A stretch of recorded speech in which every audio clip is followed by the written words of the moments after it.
இர்ஃபான் வந்து வீடியோலாம் போட்டாருங்க. வந்து யாருன்னா சிஎம் விஜய் அவர்களுடைய மேலாளர் ஜெகதீஷ் அவருக்கு ஒரு வீடியோலாம் போட்டிருந்தார். அந்த சமயத்தில், அண்ணா எனக்கு எப்படியாவது ஒரு டிக்கெட் கொடுண்ணா, அண்ணா நான் ஃபேமிலியோடு வரேண்ணா, அண்ணா இது பண்ணி அடம் பிடிச்சி வாங்கி தங்குற வசதி முதல் கொண்டு 5 ஸ்டார் ஹோட்டல் 7 ஸ்டார் ஹோட்டலோ அதில் வீடியோவை போட்டிருந்தார்.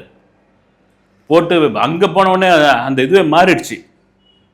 அது கேட்டதுக்கும் எனக்கு ஏதாவது கொடுங்கண்ணா அப்படின்னு இன்விடேஷன் கொடுங்கண்ணான்னு கேட்டதுக்கும் அங்கே விழாவுக்கு போன உடனே நான் கிடச்சிச்சு பார்த்தீங்களா, விஜய் அண்ணாவே நேராக கொடுத்தாரு தெரியுமா, நாம் ஃபன் பண்ண போகிறோம் தெரியுங்களா, அப்புறமா இங்கேருந்து நடக்க விட்டாங்களா நம்மளுக்கு தெரியுமா, இங்கே இது பண்ண இதெல்லாம் ஒட்டுமொத்தமாக எல்லாரையும் வெறுப்பேற்றுற மாதிரியான ஒரு விஷயமா இருந்தது. கேட்டது ஒன்று, அங்கே நடித்து கொடுங்கண்ணாண்ணா தயவுசெய்து கொடுங்கண்ணா அப்படின்னு கேட்டது ஒன்று.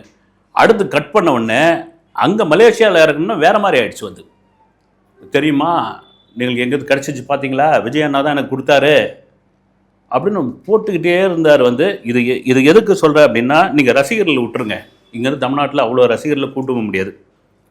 நிறைய பத்திரிகையாளர்கள்லாம் கூட கேட்டிருந்தேன். நான் கிடையாதுங்க, பொதுவாக பத்திரிகையாளர் விஜயோட இப்போ சிஎம் விஜயோடைய ஆரம்ப காட்ட வளர்ச்சியில் நாளைய திருப்பு காலத்தில் இருந்து தொடர்ச்சியாக ஜனநாயகன் வரைக்கும் சினிமா நிருபர்களாக இருந்து எழுதினவர்கள், எழுதி கொண்டிருப்பவர்கள், பேசியவர்கள், பேசி கொண்டிருப்பவர்கள், அதை தாண்டி அவரை வச்சு படம் பண்ண டைரக்டர்ஸ், அவருடைய வளர்ச்சிக்கு மிக முக்கியமான காரணமாக இருந்த திரைப்படங்கள் அவர் கூப்பிட்டுருந்தார். அங்கே லோகேஷ் கனகராஜ், நெல்சன், அட்லியெல்லாம் கூப்பிட்டுருந்தார். அவங்க ஆக்சுவலாக படத்தில் நடிச்சிருக்காங்க. ஆனால் பேரரசு மாதிரியான அவருடைய இயக்குநர்கள், திருமலை பண்ண ரமணா மாதிரியான இயக்குநர்கள்லாம் விஜயோடைய கேரியருடைய உச்சத்துக்கு மிக முக்கியமான டைரக்டருங்க. வந்து அதில் மாற்றுக்கிறது கிடையாது. மிக முக்கியமான ஒருத்தர் விக்ரமன். திரும்ப சொல்கிறது தான், விஜய் அவர்களுக்கு நடிக்க தெரியாது. பூயவனுக்காக முன்ன வரைக்கும் நடிக்க தெரியாது, அவருக்கு அழ தெரியாது. அவருக்கு வந்து கிளிசரின் போடுற காட்சியில் வந்து மழை பெய்கிற மாதிரியான காட்சி வச்சுருவாங்க. அப்படிலாம் இருந்ததை உடைச்ச ஒரு படம் வந்து பூயவனுக்காக.